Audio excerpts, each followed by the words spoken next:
Okay, सो क्या पढ़ेंगे आज? Oscillation, right? So basically what is oscillation?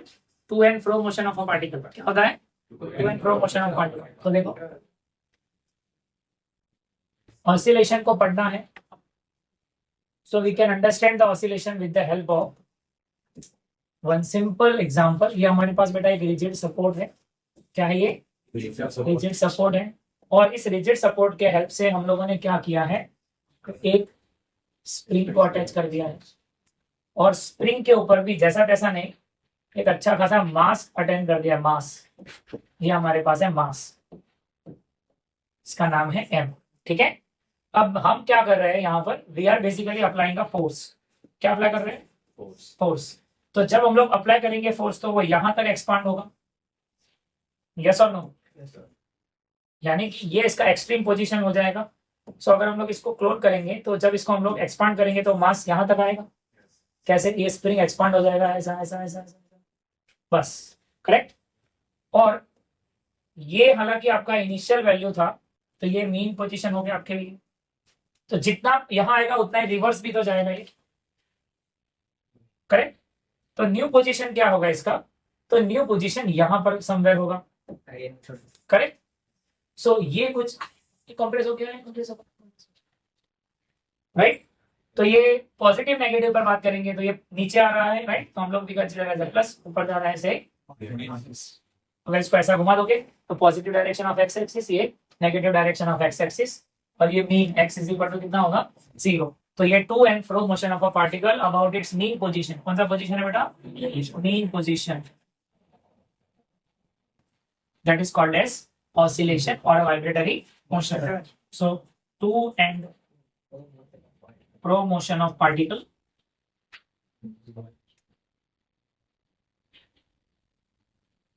Is oscillation. क्या होता है? ऑसिलेशन होता है।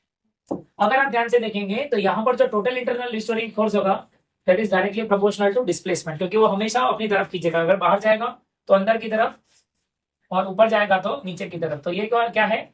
TIRF, total internal restoring force. क्या है? So total internal restoring force is directly proportional to the displacement. So F is equal to minus kx, where minus k है आपके पास, वो है स्प्रिंग कांस्टेंट। क्या है? स्प्रिंग कांस्टेंट है ये। Okay. Now as we know that F is direct equal to mass into acceleration minus kx, and acceleration is nothing but rate of change of velocity. Correct? Okay. So we can write down d by dt plus kx is equal to 0. Now velocity is nothing but rate of change of displacement. Correct? Okay. So आपके पास क्या बचेगा है? ये हो गया d into d, d square x, dt into dt, dt square plus kx is equal to 0. तो ये आपको जो फॉर्म ऑफ इक्वेशन मिला हुआ है वो डिफरेंशियल फॉर्म में है. So this equation is called as differential equation of linear SHM. क्या है ये? Differential equation of linear SHM. अब आप बोलोगे सर ये लीनियर SHM क्या होता है? सो लीनियर मतलब स्ट्रेट लाइन, SHM मतलब simple harmonic motion. So what is simple harmonic motion? Simple harmonic motion, okay, yeah, linear SHM is a simple harmonic motion in which total internal restoring force is always directed towards the mean position and is directly proportional to the displacement. क्या होता है? फिर से एक बार, linear SHM is a SHM in which TIRF is always directed towards the mean position and is directly proportional to the displacement. So that is called as linear SHM. कोई बोलेगा sir मुझे m नहीं चाहिए, तो भाई मत लगाओ, m से डिवाइड कर दो, तो ये हो जाएगा k by m, x is equal to 0.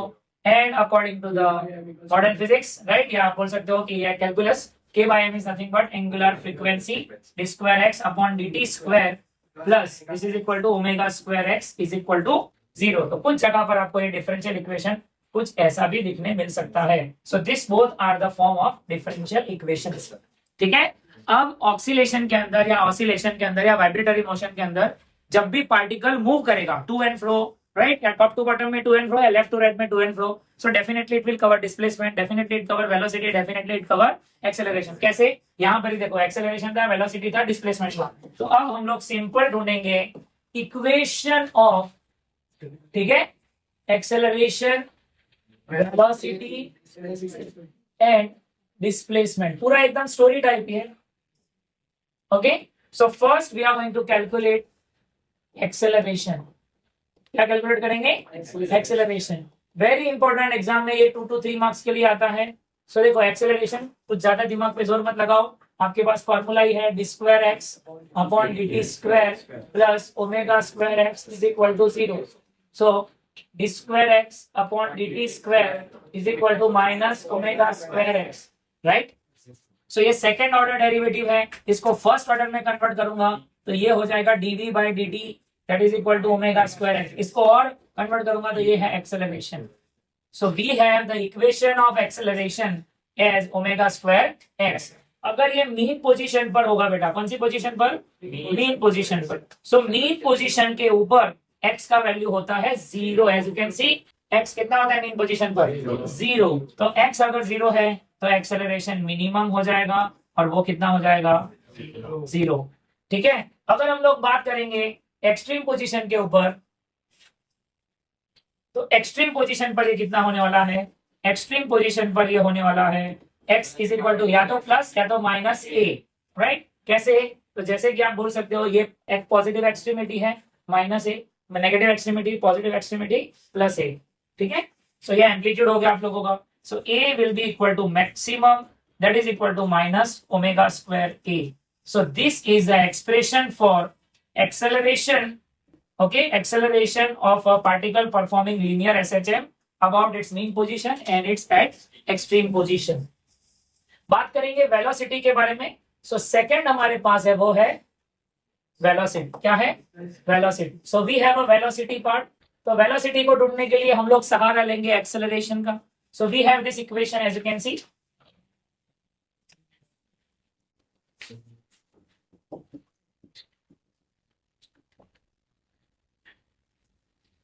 Okay, we have the equation A is equal to minus omega square x. Now acceleration is nothing but rate of change of velocity.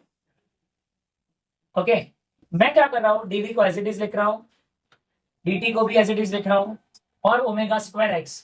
यहां पर adjustment है dx से multiply dx से divide. क्या करना है? dx से multiply dx से.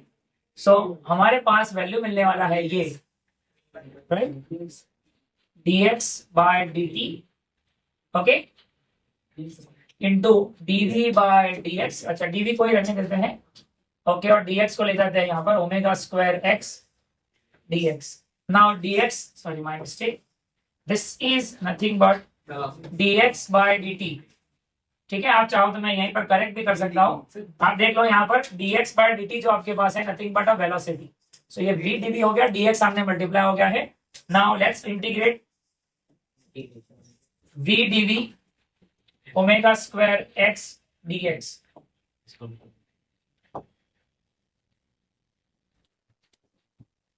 Omega square x dx with negative sine. तो v का इंटीग्रेशन हो जाएगा v स्क्वायर बाय 2, ये हो जाएगा omega square x square by 2 plus c. c is integral constant. Now as you can see यहाँ पर 2 है और ये वैल्यू आपके पास बचा हुआ है. नाउ मुझे क्या करना है बेटा? I want to calculate the value of c as well. So value of c ढूंढने के लिए आप ध्यान से देखो इसी सिचुएशन को, या अगर मैं सिचुएशन को बना दूं तो जब ये इसको समझ लो कि आप ऐसा है या ऐसा भी है, तो ये एक्सट्रीम पोजीशन पे जाएगा, छोड़ दोगे ऊपर जाएगा, कुछ सेकंड के लिए रुकेगा, फिर नीचे आएगा, फिर ऊपर जाएगा, फिर नीचे आएगा, फिर ऊपर जाएगा. दैट मीन्स कि ये एक्सट्रीम पोजीशन के ऊपर, समझ में आ रहा है क्या? एक्सट्रीम पोजीशन के ऊपर, समझ में आ रहा है, कुछ सेकंड के लिए वो रुकेगा. दैट मीन्स कि v होगा वो 0 होगा. क्या होगा? 0 होगा. क्या होगा? 0 होगा. Will consider that at extreme position v is equal to 0. Okay, v is equal to, और x का वैल्यू कितना होगा? प्लस माइनस है एक्सट्रीम पोजीशन पर. ये 0 is equal to minus omega square a square by 2 plus c. So in short you have c is equal to omega square a square by 2. Correct. तो ये value अभी हम लोग हमारे actual equation में put up करने वाले हैं. Marking this equation as equation number 4, this equation as equation number 5. Back to the equation once again. So ये हो जाएगा v square by 2 is equal to minus omega square x square by 2 plus c की जगह पे c का value omega square a square by 2. So देखो 2 सब में से उड़ा, correct. v square is equal to, minus वाले को इधर लिखता हूं तो minus x square, a square को इधर लिखता हूं, ओमेगा स्क्वायर हो गया है कॉमन. जैसे ही हम लोग स्क्वायर रूट ले लेंगे तो ये हो जाएगा plus minus omega under root A square minus x square. So this is an expression for velocity of a particle performing linear SHM about its mean position. Right? चलो अभी मीन और extreme भी ढूंढना है तो एट मीन पोजीशन कितना होने वाला है ये भी देख लेते हैं. तो चलो हमको मालूम है कि मीन पोजीशन के ऊपर एक्स कितना होता है बेटा 0 यानी कि v इज इक्वल टू हो जाएगा plus minus a under root A square. That means आपको v मैक्सिमम मिलेगा that is equal to plus minus A omega. कितना मिलने वाला है प्लस माइनस ए ओमेगा. चलो अगर हम लोग बात कर रहे हैं एट एक्सट्रीम पोजीशन कितना होता है एक्सट्रीम पोजीशन पर वैल्यू 0 होता है. कितना होता है वेलोसिटी का वैल्यू. देखो हमने अज्यूम किया है कि एक्सट्रीम पोजीशन पर वेलोसिटी का वैल्यू 0 है तो that has to be 0. That means अगर हम लोग यहां पर बोलेंगे कि x ये वैल्यू 0 है तो देखो x is equal to 0 sorry plus minus A. Okay so v must be minimum. क्यों मिनिमम क्योंकि आप जब देखोगे ये plus minus omega under root A square minus A square हो जाएगा. So v will be equal to 0. That means our assumption was right और extreme position पर वैल्यू कितना होता है 0. इजी है. अब हमको ढूंढना है किसके बारे में डिस्प्लेसमेंट के बारे में. तो डिस्प्लेसमेंट को भी यहीं पे ढूंढ लेते हैं क्योंकि तीनों एक दूसरे से इंटर रिलेटेड है.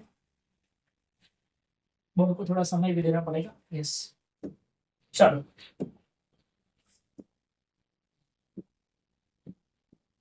चलो थर्ड हमारे पास है वो है डिस्प्लेसमेंट. क्या है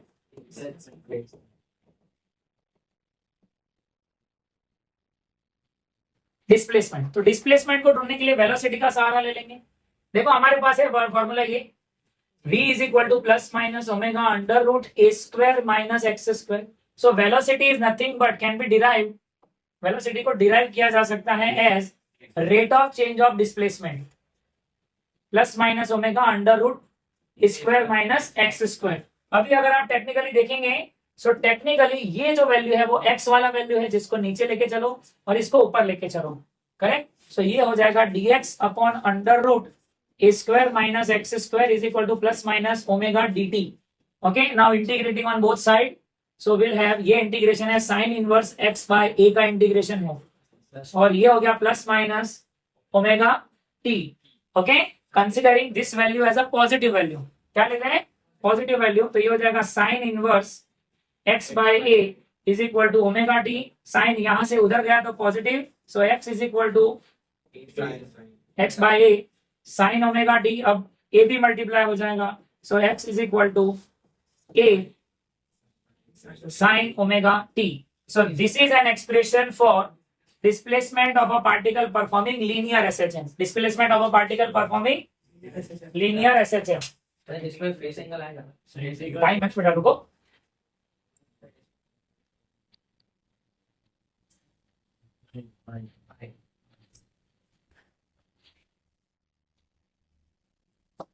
ओके नाउ कंसिडर करते हैं हम लोग. अगर हम लोग यहाँ पर इंटीग्रल कांस्टेंट का वैल्यू अल्फा ले लेंगे तो यहाँ पर ये अल्फा भी हो सकता है. तो ये वैल्यू कुछ ऐसा हो जाएगा omega T plus alpha. Right. So जिसमें अल्फा हमारे पास हो जाएगा वो हो जाएगा फेस एंगल और ये जो पूरा आपको दिख रहा है ना इसको हम लोग बोलेंगे इपो. तो ये बेसिकली फेस एंगल और इपो है वो क्या है बेसिकली वो एक फिजिकल क्वांटिटी है विच describe state of oscillation. Which describe. अब मान लो अलग अलग केसेस बन पाएंगे यहाँ पर. पहला if omega T plus alpha is equal to 0. अगर ये पूरा वैल्यू 0 होगा तो देखो हाँ ये पहला केस है एक्स भी कितना हो जाएगा 0. अच्छा अगर omega T plus alpha is equal to 90 हो जाएगा. कितना हो जाएगा 90. So x is equal to a हो जाएगा. ये पूरा साइन 90 1 होता है. अच्छा और आगे चलते हैं. If alpha is equal to 0 सिर्फ अल्फा फेस एंगल 0 है so x is equal to a sine omega t होगा तो इसको बोला जाएगा displacement of a particle at mean position. क्यों क्योंकि अल्फा 0 रहता है फेस एंगल. यहाँ पर आ जाओ. यहाँ पर ये मीन पोजीशन के ऊपर अल्फा का वैल्यू कितना होगा 0. आगे आ जाओ. अगर मैं बोलता हूं if alpha is equal to pi by 2 so x का वैल्यू हो जाएगा a sine omega T plus alpha. Sine 90 plus theta is equal to how much cos theta. तो यहां पर आपको जो वैल्यू मिलने वाला है ये आपको मिलेगा एक्सट्रीम पोजीशन। कहां पर मिलेगा? Extreme position. Yes, any questions? I repeat once again, x is equal to a sin omega t, mean position को डिस्कवर कर रहा है। x is equal to a cos omega t किसको रिप्रेजेंट कर रहा है? बराबर। तो ये आपके पास डिस्प्लेसमेंट मिल गया, मीन पोजीशन का डिस्प्लेसमेंट मिल गया है। अच्छा, आ जाओ यहीं पर ग्राफ पर फिर से एक बार।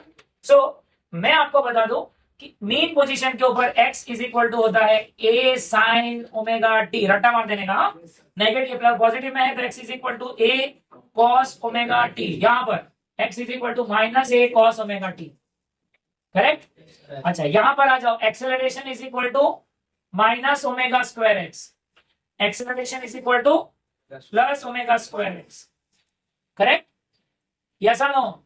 अच्छा, v इज इक्वल टू कितना हो जाएगा? 0। यहाँ पर v is equal to a omega plus minus whatever, plus में ही चलेगा ना। यहाँ पर वैल्यू देखो कितना मिलेगा आप लोगों को। We have received the value x is equal to plus minus a omega. तो सेंटर पोजीशन के ऊपर हम लोग न्यूट्रल वैल्यू ले लेंगे, इसके लिए पॉजिटिव वैल्यू लेकर। Make sense? तो ये आप लोगों का पूरा इन शॉर्ट एक ही में हो गया। ये आपका है displacement velocity, acceleration velocity, displacement velocity, acceleration. समझ में आ रहा है? और एक्सेलरेशन कितना होगा फिर इधर? 0। सो ये पूरा अगर आप बाय आउट कर लोगे so it will help you out a lot in your board exam. So यहाँ पर हो गया equation of acceleration, velocity, displacement with all special cases, with all. अब आता है इक्वेशन ऑफ पीरियोडिक टाइम। क्या पूछता है? Time period. Okay, so basically time period क्या होता है? The total time taken by a body to complete one oscillation. मतलब एक मीन पोजीशन पर आने के लिए, उसको एक साइकिल कंप्लीट करने के लिए जितना समय लगेगा उसको क्या बोलेंगे? तो t is equal to, basic formula होता है 2 पाई बाय ओमेगा, ठीक है। लेकिन t is equal to 2 pi, omega को सॉल्व करोगे तो ये मिलेगा आपको a बाय x। कितना मिलेगा? So t is equal to ये हो जाएगा 2 पाई अंडर रूट, ये हो जाएगा एक्सेलरेशन और यूनिट डिस्प्लेसमेंट। क्या हो जाएगा? ठीक है। So this is the formula for time period.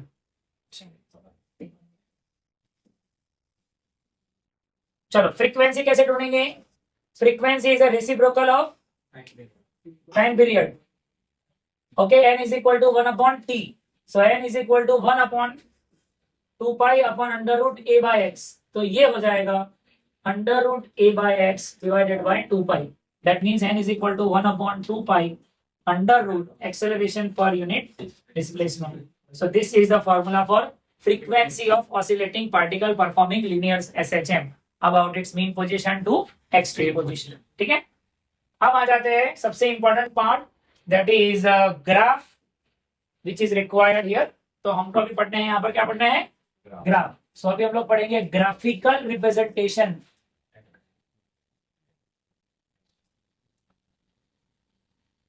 Of particle performing linear SHM about पहला मेन पोजीशन, कहां पर? और दूसरा हम लोग पढ़ेंगे extreme position. So before we move to this theme, ठीक है, पहले हम लोग समझ लेते हैं कि ये ग्राफ बनता कैसे है, काम कैसे करता है। सो ग्राफ के अंदर हम लोगों को जो समझना है वो सबसे पहले हम लोग समझेंगे टाइम पीरियड को। किसको समझेंगे? चलो, सो पहले समझ लो कि भाई t इज इक्वल टू था 0, कितना था? फिर उसको क्वार्टर पार्ट में डिवाइड करेंगे। सो जैसे ही क्वार्टर पार्ट में डिवाइड करेंगे that will become t is equal to t by 4। Quarter part में डिवाइड कर रहे हैं,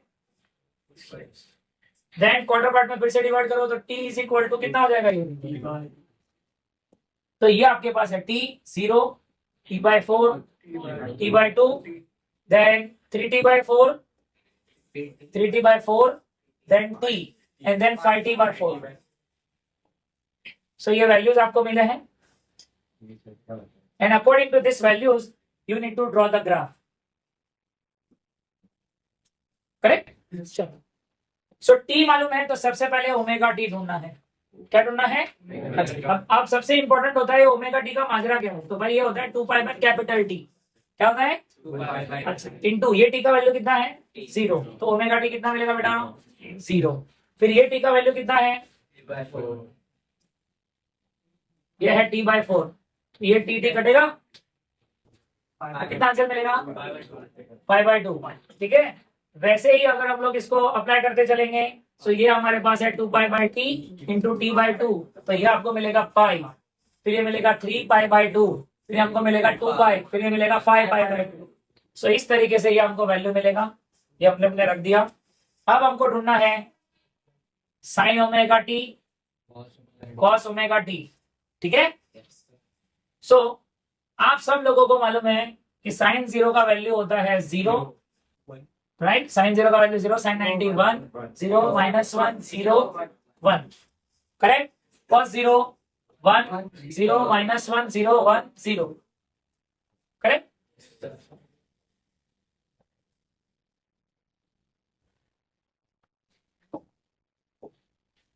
अब जैसे हमारे पास कॉस मिल गया है, अब हमको एक्स भी मिल जाएगा, ए भी मिल जाएगा और बी भी मिल जाएगा। अब देखो हमारे पास फॉर्मूला है x is equal to a sine omega d, क्यों? क्योंकि वो मीन पोजीशन से स्टार्ट कर रहा है। V is equal to, v ढूंढना है तो डेरिवेटिव ऑफ एक्स, इसका डेरिवेटिव निकाला तो ए ओमेगा टी का ओमेगा और साइन का कॉस ओमेगा टी।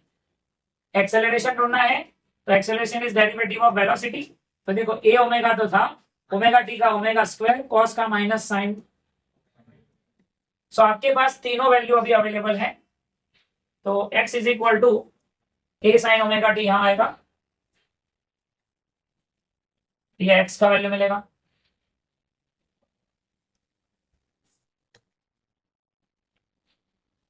ये वेलोसिटी मिल जाएगा आपको, और ये मिलने वाला है हमको एक्सेलरेशन।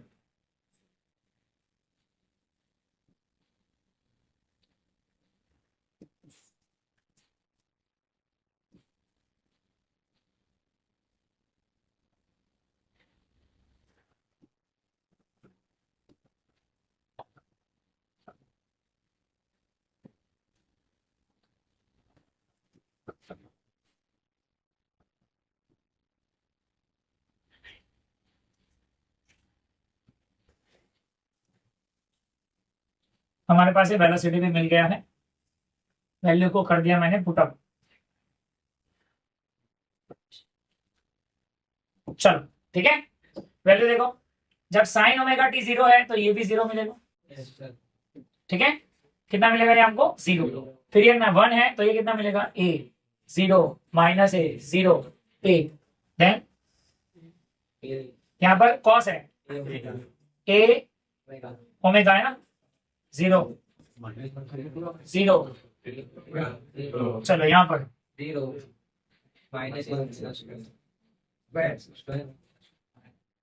Then correct. सो अगर हम लोग इसी को ग्राफ पे ले जाएंगे तो ये वैल्यूज हमारे पास है, चलो इसी में ग्राफ बना देते हैं, में जाके ग्राफ ले लेता हूँ मैं यहाँ पर बनाने के लिए, बाद में इसको डिलीट कर दें। ठीक है,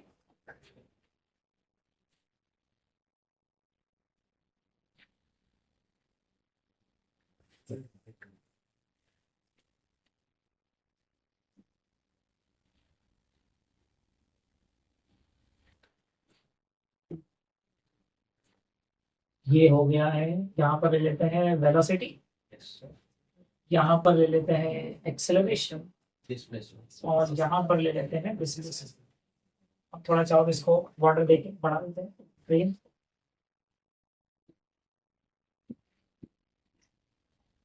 मेक सेंस? रेडी हो गया अभी हमारे पास, चलो राइट। सो ये क्या है, इसको भी बना लेते हैं, तो ये t इज इक्वल टू 0 पर है, 0 पर है, ये t/4 पर है, ये t/2 पर है, ये 3t/4 पर है, ये t पर है, ये 5t/। चलो, तो पहला देखो ये 0 से स्टार्ट होगा,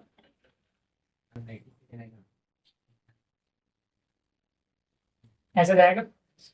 सो ये ग्राफ कुछ ऐसा होगा, दूसरे पर आ जाओ, ये पहला था आपका एक्स का ग्राफ बना। अब हम लोग बात करते हैं वी के बारे में। सो देखो ये है ए ओमेगा, ये क्या था आपका एक्स ए था, ये ए और ये माइनस ए, यहाँ पर है ए ओमेगा माइनस ए ओमेगा, ऐसा जाएगा। देखो और लास्ट वाला अगर आप लोग देखोगे, सो नेगेटिव से शुरू होने वाला है ये। देखो 0 माइनस 0 प्लस, देखो 0 कैसे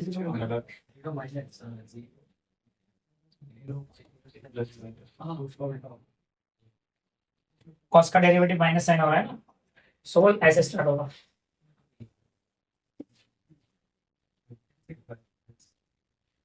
लाइक दिस, दिख रहा है आपको? तो ये मैंने बनाया, वो किसके लिए बनाया है? Main position. अगर एग्जाम के अंदर आपको सेम ग्राफ पूछता है in terms of extreme position, ठीक है, एक्सट्रीम पोजीशन, सो एक्सट्रीम पोजीशन को भी हम लोग बना सकते हैं, क्योंकि उसमें x इज इक्वल टू हो जाएगा a cos omega t, derivative निकालो तो ये हो जाएगा माइनस ए ओमेगा साइन ओमेगा t, फिर ये हो जाएगा एक्सेलरेशन, ये हो जाएगा माइनस ए omega square cos omega t.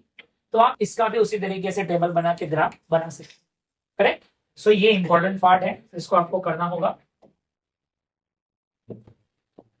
So main था आपका ग्राफिकल रिप्रेजेंटेशन। मेन क्या था? Graphical representation. Graphical representation of a particle performing linear SHM starting from its mean position और starting from the extreme position. तो दो में से एक आपको एग्जाम में 101% आएगा। नेक्स्ट हमारे पास है वो है आइडियल सिंपल पेंडुलम। क्या है? Ideal simple pendulum. तो ये सबसे पहले हमारे पास है वो है रिजिड सपोर्ट। क्या है? Rigid support. रिजिड सपोर्ट का हेल्प लेकर एक हम लोग बॉब को फ्रीली हैंग करेंगे। सो ये मेटालिक बॉडी है हमारे पास, this is called as metallic bob. वो यहां तक भी जा सकता है और वो यहां तक भी जा सकता है।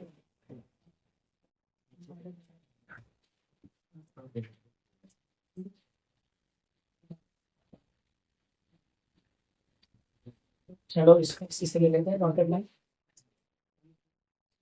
ये इसका एक्सट्रीमिटी है बेटा। अगर देखेंगे ध्यान से तो ऐसा मूव करेगा। अब आप टेक्निकली देखो कि वेट सेंटर पोजीशन से डाउनवर्ड लगेगा, correct me for wrong, but tension इस तरीके से लग रहा है। देखो टेंशन लग रहा है इस तरफ, ये है टेंशन, ठीक है। सो एग्जैक्टली यहां पर वेट लगना चाहिए, बट वेट यहां पे लग रहा है एट एन एंगल थीटा, क्योंकि ये थीटा पे इंक्लाइंड है, थीटा पर इंक्लाइंड है। तो ये थीटा का एडजेसेंट साइड है, तो कितना हो जाएगा cos थीटा। और यहां से अगर हम देखोगे तो ये हो जाएगा, ठीक है। और यही बैलेंस होने वाला है, ठीक है। तो ये हमारे पास है। अच्छा ये मान लो ये आपका x वाला वैल्यू है,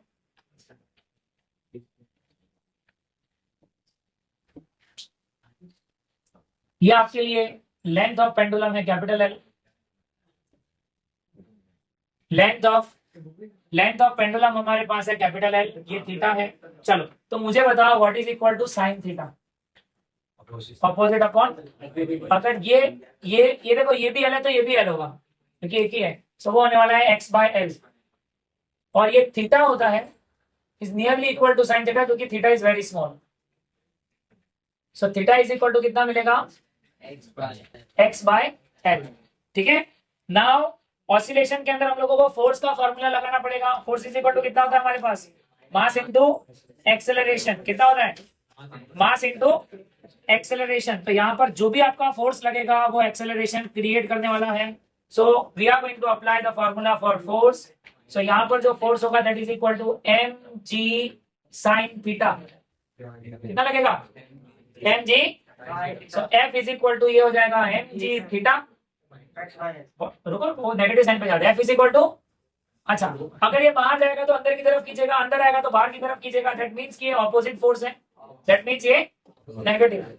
सो आपके पास मिल गया f is equal to minus mg x by l. अब हम लोगों को बचपन से सिखाया गया है फोर्स इज इक्वल टू होता है mass into acceleration mg x by l। तो देखेंगे तो mm उड़ गया है, आपके पास बचा हुआ है a is equal to minus ji by x by l. यानी कि इसको मैं एक इंपॉर्टेंट इक्वेशन मार्क कर देता हूं, इसके आगे हम लोगों को कुछ ऐसा पढ़ना है जो टेक्स्ट बुक में थोड़ा डिटेल में नहीं दिया है। So I am marking this equation as equation number 2 और ये है 1। Now acceleration per unit displacement is equal to minus ji bye L होता है, याद है ना हम लोगों को? एक्सेलरेशन पर यूनिट डिस्प्लेसमेंट कितना होता है? अगर पॉजिटिव ले लेंगे पॉजिटिव तो ये कितना हो जाएगा? जी बाय एल, करेक्ट।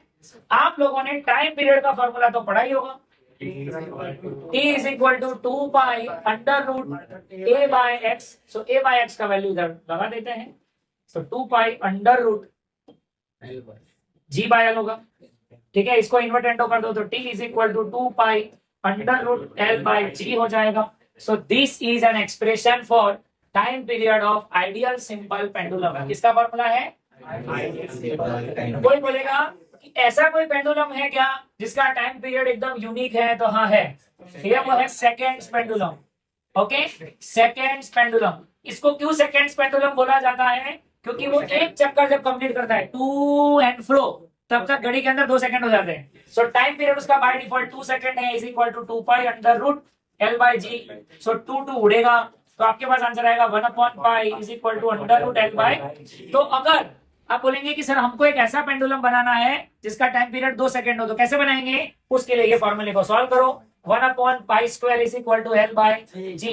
सो अगर हमको सेकंड पेंडुलम बनाना है तो जी के वैल्यू को पाई स्क्वायर से डिवाइड करो, जो आंसर आएगा उतने लेंथ का वायर ले लो, बॉब का वजन कोई भी हो उससे इंडिपेंडेंट होता है, और उसको छोड़ दो तो 2 ही सेकंड का टाइम पेंडुलम बनेगा। तो इसके बहुत सारे कुछ लॉज भी हैं, laws of pendulum. Okay, laws of.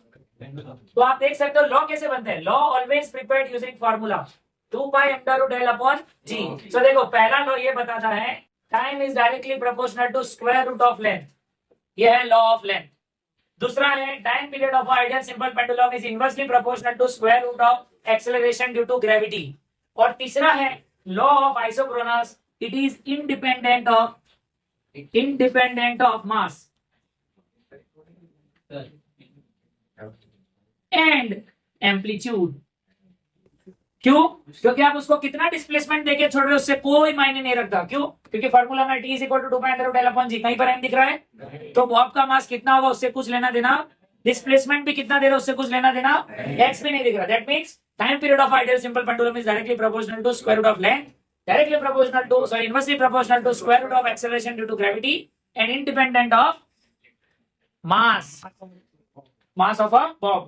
अगर कोई पूछेगा कि लीनियर सिंपल हार्मोनिक मोशन के अंदर एनर्जी ढूंढना है, क्या ढूंढना है? अच्छा, अगर कोई बोलेगा कि इसी पेंडुलम को अगर हम लोग गोल गोल घुमाएंगे तो देखो ये हमारे पास हमारे पास एक है डिस्क, ठीक है, ये हो गया हमारे पास एक रिजिड सपोर्ट जिसको किसी का सपोर्ट नहीं है, ये क्या है? रिजिड सपोर्ट जिसको किसी का सपोर्ट नहीं है। एक हो गया है हमारे पास डिस्क, ओके, क्या बोलते हैं इसको? कटोरा। क्या बोलेंगे? बस वही लेके बैठना है, पढ़ाई नहीं करेंगे तो उसके लिए भी अपने पास क्या चाहिए? क्या देख रहे हैं? Look at here, ये है डिस्क। क्लोन कर लेते हैं, थोड़ा 3D बना लेता हूँ तो आपको भी समझ में आए कैसे काम करता है। कलर चेंज कर देते हैं, रेड, इसको भेज देते हैं टॉप पे। आजा भाई तू, इसको बोलेंगे तो पीछे चला जा। हाँ, ये है डिस्क, दिख रहा है ना? तो ये हमारे पास एक चकाचक डिस्क, और ये डिस्क को हम लोगों को क्या करना है? देखो ये डिस्क को हम लोग क्या कर रहे हैं बेसिकली, देखो समझो, अंडरस्टैंड करो। पढ़ने तो सबको आता है, अंडरस्टैंड करने ही नहीं आता। ये देखो, इसको हम लोग, ये देखो, ये मीन पोजीशन है, ये एक्सट्रीम पोजीशन है, ये भी एक्सट्रीम पोजीशन है।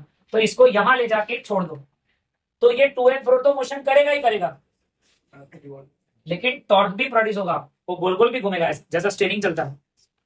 तो यहाँ पर जो टॉर्क प्रोड्यूस होता है is directly proportional to theta, directly proportional to. अभी हम लोग ने रोटेशनल डायनामिक्स में पढ़ा, टॉर्क इज इक्वल टू होता है आई अल्फा। कितना होता है? I alpha is directly proportional to theta. So I alpha is equal to C theta, where C is called as torque constant और also called as controlling torque, क्या बोलेंगे? Okay, so I, what is acceleration? Rate of change of angular velocity. Rate of change of angular velocity. Omega क्या है?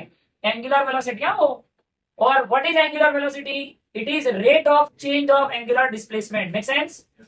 तो अगर आप लोग इसको सॉल्व करोगे तो I is equal to मिलेगा d square theta upon dt square minus c theta is equal to 0. अगर आप इसको नेगेटिव ले लोगे तो ये क्या हो जाएगा?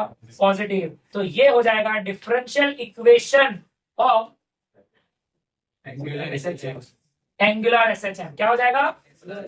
Differential equation of angular SHM. तो इसमें क्या होगा? आपका जो बॉडी होगा वो रोटेट करते रहेगा, टू एंड फ्रो भी चलेगा और अंदर अंदर भी रोटेट होगा. तो ये एंगुलर एसएचएम का क्या होगा आप लोगों का? Equation. So this is called as angular SHM. क्या बोलेंगे इसको?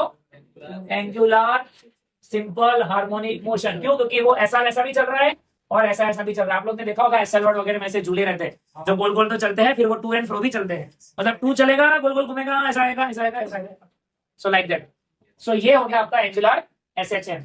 अगर बात करेंगे क्या आप सर एनर्जी ढूंढ सकते हो क्या? तो हाँ भाई, एनर्जी मतलब दो चीज होता है बेटा. देखो कभी भी हम लोग बात करेंगे एनर्जी मतलब पहला होता है काइनेटिक एनर्जी. इसका फॉर्मूला होता है हाफ mv स्क्वायर. v हमको मालूम है, that is plus minus omega under root A square minus x square का whole square. So EK is equal to हो जाएगा हाफ m ओमेगा स्क्वायर, ठीक है, अंडर रूट ए स्क्वायर माइनस एक्स स्क्वायर. मैंने ऐसा सुना हुआ है कि ये वैल्यू k का होता है.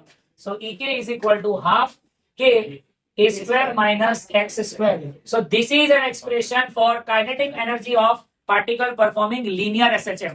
कोई बोलेगा पोटेंशियल एनर्जी ढूंढो, तो पोटेंशियल एनर्जी होता ही नहीं है. क्यों? क्योंकि वर्क डन ही नहीं होता है. तो पोटेंशियल एनर्जी को ढूंढना होगा तो we need to calculate work done.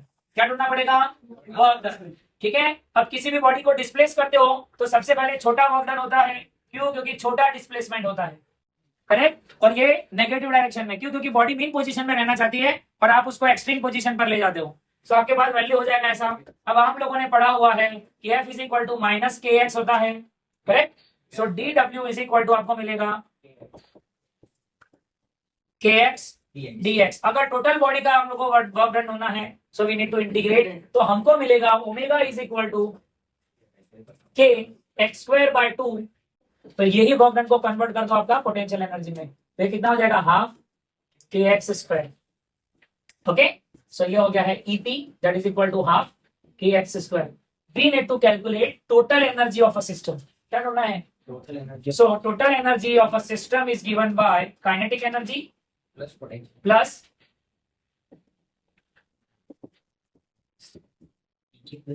EK plus EP. So kinetic energy हमारे पास हो जाएगा वो है half K square minus x square plus half KX square. दोनों में से हाफ और K common. K square plus minus x square plus x square उड़ा बेटा. तो total energy of a system ये हो जाएगा हाफ KX स्क्वायर. ठीक है. और कोई भी स्टेबल कंडीशन के अंदर एनर्जी हमेशा क्या होगा? कंजर्व्ड होगा. क्या होगा? कंजर्व्ड होगा. अगर आप इसका ग्राफ भी बनाना चाहो तो आप इसका ग्राफ भी बना सकते हो. Graph of energy. Graph of चलो मान लो कि ये है x इज इक्वल टू 0 और ये है x is equal to minus A और ये है x is equal to plus A. फिर से एक बार मैं थोड़ा इसको बॉक्स में बना देता हूँ सो दैट कुछ मैच ना हो. चलो आप लोग मुझे बताओ, यहां पर हमारे पास है अगर x का वैल्यू 0 है तो काइनेटिक एनर्जी कितना हो जाएगा? मैक्सिमम. ठीक है. और x का वैल्यू a है तो ये कितना हो जाएगा? मिनिमम 0. तो ये जो ग्राफ बना हुआ है वो बना हुआ है EK का. इसका बना हुआ है. अगर हम लोग बात करेंगे EP का तो अगर ये 0 है तो ये 0 होगा. ओके. और बाकी सब कंडीशन पर वो पॉजिटिव होने वाला है. दैट मीन्स अगर मैं इसका ग्राफ बनाऊंगा ऐसा तो ये किसका ग्राफ बन जाएगा? EP का. सो this is an expression for potential energy of a particle performing linear SHM. Clear है?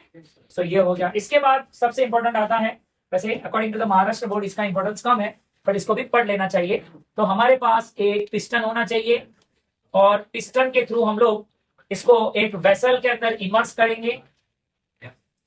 तो यहाँ हमारे पास एक वेसल है बेटा. ठीक है. और यहाँ पर हमारे पास उस वेसल में कुछ पानी भरा हुआ है, दिख रहा है क्या पानी? सर हाँ ब्लू है पानी, पानी। हाँ,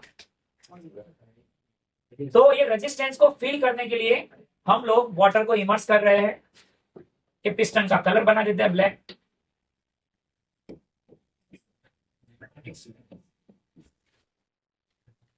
ठीक है, इसको हैंग करने के लिए एक स्प्रिंग का सहारा ले लेते हैं सर और यहां पर लगा हुआ है वेव। ठीक है, तो ये आपके ऑक्सीलेशन को, क्योंकि जैसे ये पानी में जाएगा नीचे, फिर पानी को ऊपर खींचेगा तो पानी उसको नीचे खींचने की कोशिश करेगा, मतलब यही उसको डैम बनाएगा। डैम मतलब क्या होगा? बेसिकली डैम का मतलब होता है एनर्जी रिड्यूसेस। अच्छा, एनर्जी रिड्यूस होगा तो एम्पलीट्यूड डिक्रीजेस। करेक्ट? सो चलो, यहां पर क्या लगा है? स्प्रिंग। यहां पर क्या लगा है? So total force of a system is due to force of spring plus force of weight. Force of, चलो ये force is equal to M A, spring का फोर्स kx, और ये हो जाएगा bv। b is a damp constant, v is a velocity of a wave. सो इसको सबको इस तरफ ले आते हैं, ma माइनस इधर आ जाएगा तो प्लस kx। आप चाहो तो ये भी डिक्रीज ही कर रहा है, तो आप इसको भी माइनस bv लिख सकते हैं, plus bv is equal to 0। तो ये हो गया है ma kx, velocity is nothing but rate of change of displacement is equal to, कोई बोलेगा इसको डिफरेंशियल फॉर्म में लिखो। सो डिफरेंशियल फॉर्म में लिखेंगे एक्सेलरेशन को d square x upon dt। So this is an expression for differential equation of damped oscillator. क्या है? dx by dt आएगा यहाँ पर। सो this is an expression for differential equation of damped oscillator. So simple एक बार chapter को revise करेंगे तो oscillation means what? Oscillation के अंदर इतने ही टॉपिक पढ़ने हैं। सबसे पहला हम लोगों को पढ़ना है, पहला है दैट इज डिफरेंशियल इक्वेशन। ठीक है, सेकंड हमको पढ़ना है equation of velocity, acceleration and displacement. इसके बाद थर्ड हम लोगों को वेरी इंपॉर्टेंट पढ़ना है, वो है ग्राफ्स। क्या पढ़ना है? फोर्थ हमको पढ़ना है periodic time. Okay, wait, look at here, periodic time. Then we need to learn, fifth is about then we need to learn about ideal simple pendulum, ideal simple and seconds pendulum। then उसके बाद अगर आ जाएंगे six, तो वो है angular SHF. ठीक है, उसके बाद पढ़ना है energy of linear SHM, and finally we need to learn about damped oscillation. What is damped oscillation? The oscillation of a oscillator with a decreasing amplitude. All right, so this is whole and all about your oscillation। ठीक है, ज्यादातर numerical जो आपको आएंगे वो ideal simple pendulum में से आएंगे, और आपको वो वाले न्यूमेरिकल्स आएंगे जिसमें आपको वेलोसिटी ढूंढना रहेगा, जिसमें बताया रहेगा आपको कि एक पर्टिकुलर पोजीशन पे x का वैल्यू इतना है या इतना है, वो वैल्यू आपको पूछा जाएगा। ग्राफ्स पूछते हैं ज्यादातर, बट न्यूमेरिकल्स जो आएंगे वो इस पार्ट में से सबसे ज्यादा न्यूमेरिकल्स आएंगे। कर पाएंगे? yes, कर लो फिर इसको।